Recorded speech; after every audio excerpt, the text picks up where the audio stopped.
Le groupe Novaxia, spécialiste de la promotion-rénovation et de l'asset management immobilier, vous présente la revue de presse de Jean-Pierre Corbel.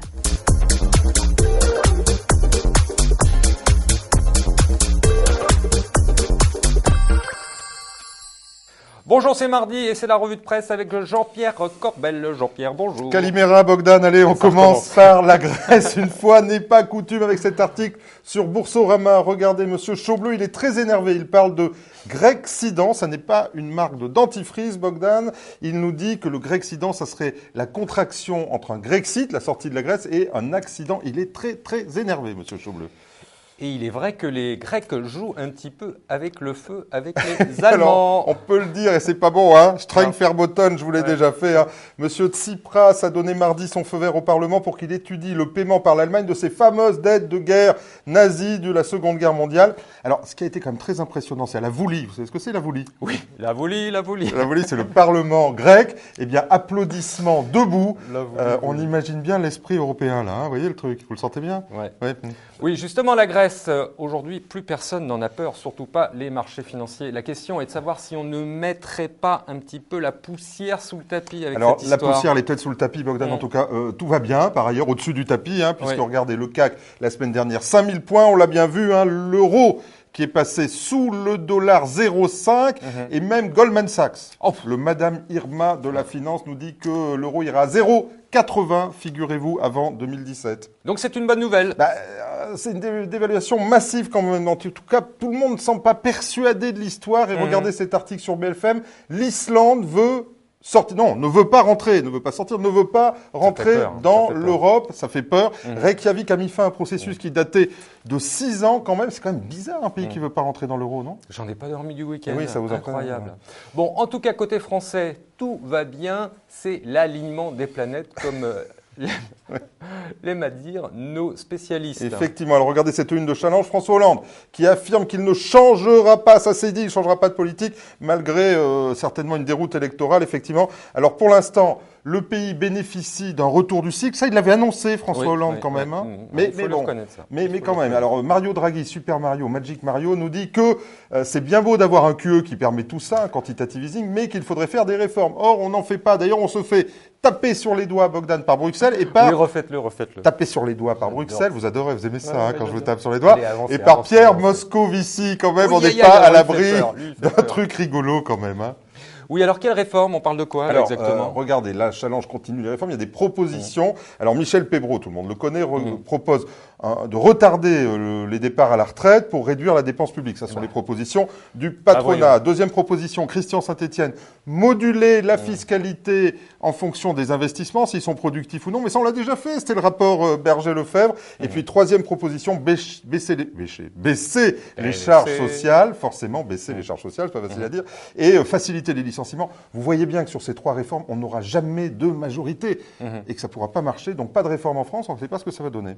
Oui, alors, quelle solution va être retenue? S'il y en avait une. Eh bien, les impôts, toujours les impôts. Bogdan, regardez cet article dans Capital. Face à la baisse des dotations de l'État et afin d'équilibrer leur budget, les communes, c'est M. Barouin qui l'a annoncé, nous dit qu'elles vont être obligatoirement obligées de monter les impôts. Pourquoi? Je vais vous refaire le système. Hein. En fait, l'État peut bien essayer de baisser un peu les impôts, mais il ne les baisse pas vraiment d'ailleurs. Mais il monte les compétences des communes et des collectivités locales qui doivent, elles, monter les impôts. Donc, quand on vous dit qu'il n'y aura pas d'impôts nouveaux, c'est pipeau, c'est juste au niveau national, mais au niveau global, c'est toujours plus. Si vous avez une résidence secondaire, gardez-la en Grèce parce que ça va coûter cher en France.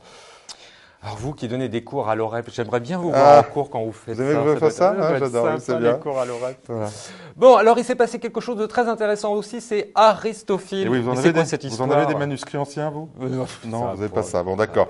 Alors, il y a quand même, toute la presse en parle cette semaine. Alors, 5 pages dans l'Express, quand même, regardez, la chute de l'empire des papiers. Le titre est joli, avec une mise en examen la semaine dernière du charismatique fondateur d'Aristophile, Gérard Lhéritier. Une affaire rocambolesque, puisque l'Express nous confirme que M. Lhéritier aurait bien gagné 169 millions à l'euro million et que ça leur aurait permis de continuer à faire sa présumée, moi je ne dis rien, sa présumée pyramide de Ponzi. C'est un véritable thriller, cette histoire. Il n'y a que les riches qui gagnent. Oui, c'est dingue, 169 millions. Incroyable. Bon, alors, quelles conséquences? Parce que c'est ça qui est important. Eh bien, effectivement, alors, on retrouve aussi un dossier dans Le Point, l'Express 5 pages, Le Point 4 pages. Lu, et oui, c'est mon boulot. Vous avez bien travaillé. Un cauchemar pour 18 000 clients, quand même. 18 000 clients qui ont confié leurs économies.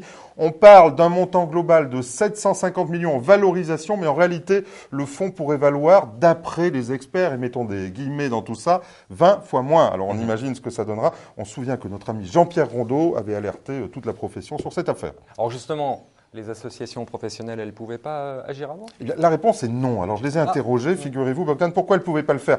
Parce que c'est aux régulateurs de jouer ce jeu-là ou aux tribunaux, mais les associations, elles ne peuvent pas se prononcer avant qu'il y ait une alerte ou une condamnation, elles seraient en danger.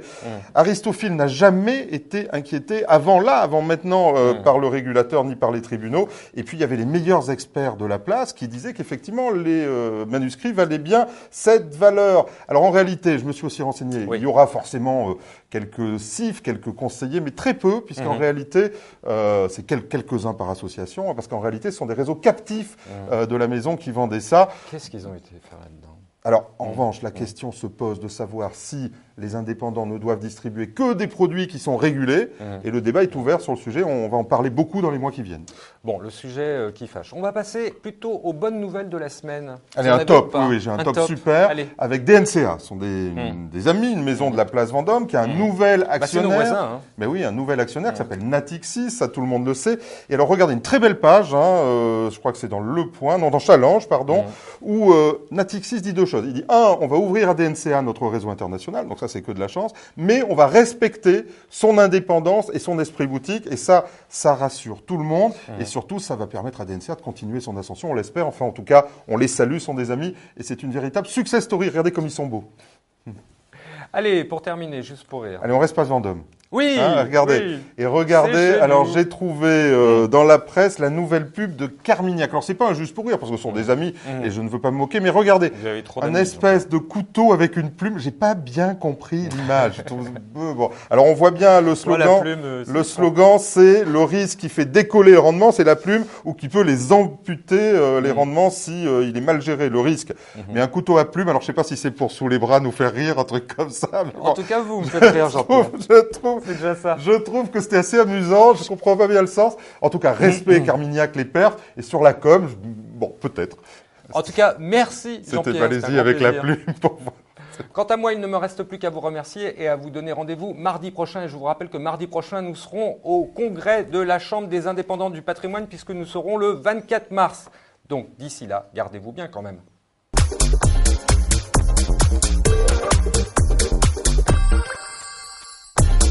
La revue de presse Club Patrimoine vous a été présentée par le groupe Novaxia, spécialiste de la promotion rénovation et de l'asset management immobilier.